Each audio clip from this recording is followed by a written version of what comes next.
कहीं के अब हमारा चिना लगबो चार कहीं के मार के हम तार पूठा फाड़ देबो बे तू हमारे के जानते नहीं खो हमसे पूरा गांव वाला डेरा लसन हम तारे से डेराई चार कहीं के आज तारा की हम ये लेता नहीं है ना पर ये मेरा बैठो तनी ये जे चार कहीं के रास्ता ले दोबारा आ गइलो तब मार के तार हम पूठा फाड़ देब जानते नहीं खो आ दीदी अरे कान में एगो माचिस लेके अइले है नि घोती जा है फिर पतइया बिटोर के तो पति जा थोड़ा काज भुलाइयो नि देखो त कते कते हो गइल बा हमो रंगाइयो गइल बाटे ई रंग काहे बाबूजी देले बना पेड़ा वाले ये तो पापा ले पूछी ना त ना बताइलो कहना कि तोरा ना बुझाई अभी लेकिन कुछो का बेचाई तो खूब ढेर चका पैसा मिली हमके ना बड़े बड़े हो गइल बहुत ना बागान लगा दी है ना कहानी की धान गेहूं रोप ते में पेड़ लगा के पूरा एकदम से ने तो फेना ले पैसा ना मिली अरे भौजी हमसे हाथ बोले बोतियावे के परी दिल देवरो संग तुम्हारा लगावे के परी कौन रे करी बोइन करा के चार वही तब एकरा लोक नहीं खे देबे गाड़ी मैं तारी बोइन करा के अभी भूला जी बस चार कहीं के मारनो देबे गाड़ी दीदी ने रे के हो देखो तो ई शर्मा मने के मारे के कोता अच्छा तू ए बगानी में हमार का करत बताओ तो ए शर्मा कहीं का हम तोर बगनिया कमार के थोड़ी ले जाता नहीं तोर बगनिया में तो 200 गोला हीरो रोशन काटो तोर लो तुम पेड़वा के हो रे ई हां अरे ई त उ धमेंद्रा ह आई साला बहुत बढ़िया लई करो हुई पहले अच्छा काई अचानक देवरू चाचा का लइका हां हां काई एकरा अचानक का भइल बा अब पगला गई सर के भागी जल्दी हट हमरा आंखी के सामने से मार दे सर के पैटे में छेड़ देबो हमके जानत नहीं तू तो बुझना सब कुछ मारेला चल दीदी ई सर ई के हो री तोर मिहारू यो का बोल रे फालतू दीदी ने रे हमार सब मोले हो काई रे ए बबू कोई के ना चाहिए रे ई जब ओइसन बोले होते कि दो तीन चपड़ा खींच के मार के तो हम आवते चल तू देखिए तारा के मत दो जल्दी आई हो ना पागल तो रोज समझा दे तनी कि हमरो में दम बावे चल हां ठीक बा जल्दी आ देखिए मारो मत हमारी तो कुछ बोलिए ठीक बा हमारा के मारबो देखो हमारा के मारिया ना मारबे को बात पूछी बते बना ना तारा से डर लागत तुम हमारे के मारे लगबो तो कि तू का हाल बना लेले बड़ा हो तो के थोड़ा भी समझ में आइल हम तो ई सोचनी कि तू खूब बढ़िया से होखबा तोरा के देखला के बाद तो हमर रोई आव तबे कतना रुआई लेकिन तू कहीं रोत रो तारा क्या दिक्कत हो गइल क्यों मार देलो से का तारा के हम ना जानत रही कि तू हमरा प्यार में इतना पागल हो जाइबा कि तू रियल में पागल हो जाइबा प्यार में पागल देखा तू का हाल बना लेले बड़ा शादी ब्याह कर लेले रहता खुश रहता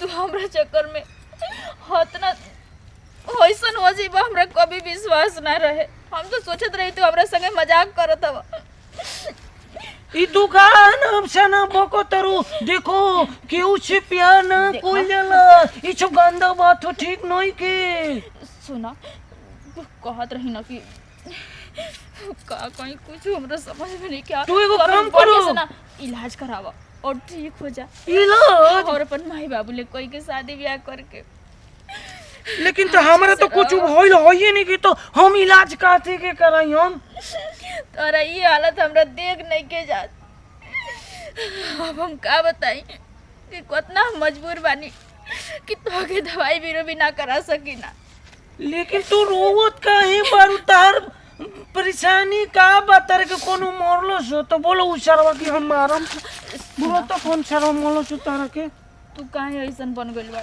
हमरा के बतावा बताई का बताई हम तारा के केहू के कुछ कह दे थोड़ा भी समझदारी नहीं के समझदारी देखो अगर दूसर गांव के रहता तो तोसे हम शादी कर लेले रहती लेकिन एक ही गांव के होके फिर हम कैसे तोहरा ले शादी करी शादी हमर हो गइल बा बड़का बड़का लइका बड़ी से हमार ढेर दिन आदमी ले होई रहे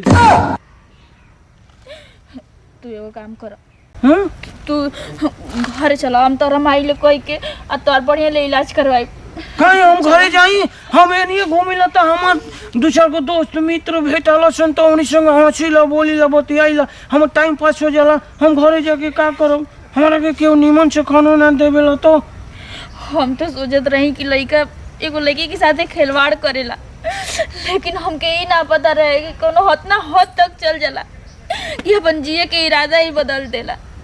ई तू का कहत हो हमरा समझ में नहीं के आवत हमरा के कुछ साफ ना साफ समझ बताओ। में आई तोहरा, अब समझ में भी ना आई। तू साफ साफ हमरे से बतावत काहे नहीं तू का हमरा के गोल गोल तू घुमैले बारू। देखा हम रानी आई, हम तोरा ले प्यार करत रही, तू हमसे प्यार करत रह कि ना करत रह? भुला गइलो इतने दिन में। रानी हम तोरा ले प्यार? बिना बतैले शादी ब्याह कर लेले रही, का करी? सब ओ केहू हमरा के तेरी उल्टा सीधा बोले लागल, फिर यही हम शादी कर लेनी। तू रानी हो तार बियाह हो गइल। बताओ तू हमारे संगे इतना बड़ धोखा काहे कइलू तू ही बताओ। देखा हम धोखा नहीं के कैले, तो का तो कइले हमरा बाबू? माई बाबूजी के जाना तड़ा ना, हमके घर में बंद कर देने, घर से बाहर ही ना निकले देते रहना जा। फिर हम का करी, मजबूर में आके हम शादी कर लिया। तू काहे के हमारे की सर सच्चाई बतौलू है बताओ। आय ओकरा से निमन तो हम पागले न ठीक रहनी है। तू हमारा के यादाश्त वापस दिला के बहुत तू बड़ गलती कर देलू। देखा अब तारा तू बढ़िया ऐसा से ना रह। करे के चाहत रहे। अब हम का बताई, तो कुछ समझदार बड़ा, अच्छा तू ही एगो नया बताओ। जिंदगी की शुरुआत करो। अच्छा तू ही बताओ हम तारा से इतना प्यार कोई नहीं, तारा खातिर न दिन देखनी न रात देखनी न कुछ न काट। तू जहाँ कहत रहू तहाँ आवत रही, जौन कहत रहू तौन करत रही। तारा से हम इतना प्यार कोई नहीं है। तू बियाह दूसरा से कर लेलू, तारा तनको मुँह दे ना लगल हमरा के छोड़ के गइलू तो। मोहे दया भी लागल और दिन रात हमार रोवत बीतेला तोहरा याद में। अगर खाना पीना भी खाए जाए ना तो तोहरे याद में रहब, कुछ बताओ करे के मन ना करेला। हम तोहरे चक्कर में तोहरे चलते तहार नाम लेत लेत लेत लेत हम पागल हो गई। देखा अब भूला जा सब कुछ, और अभी से भी तो बढ़िया से रह। देखो जब तू हमारे यादाश्त हमरा के वापस दिलाइए दिहलू तो अब हम भुलाइब ना। देखो प्लीज हेकरा से बोल हमारा पास कुछ नहीं खे, ठीक ना। अगर हमारा के तू जिंदा देखल चाहत तारू तो हमारा संगे अभी चलो अब भाग के शादी करे के। अब हमार शादी ब्याह हो गइल बा, हमरो तो इज्जत बावे, हम अपन पति के बदनामी नहीं की चाहत। हाँ, अब तो हमरा के भूल जाता ठीक रही। ठीक बा तू जा, हम तारा के भुला जाई, ठीक बा। लेकिन हम पागल होकर तो अब हमारे पीछे तू मत हो। कैसे कैसे तो तू हमारा के अगर ठीक थोड़ा कर भी ले। हमरा लिए प्यार होई तो तू हमारी बात मान लेबा, ठीक बा? अरे कौन चक्कर में तू हमारा के डाल देलू बताओ। तो आके हमारे प्यार के कसम, बस अब एकरा आगे हमके कुछ नहीं के कहे के कि तू अपना नया जिंदगी के शुरुआत कर, अपन घर बसाला।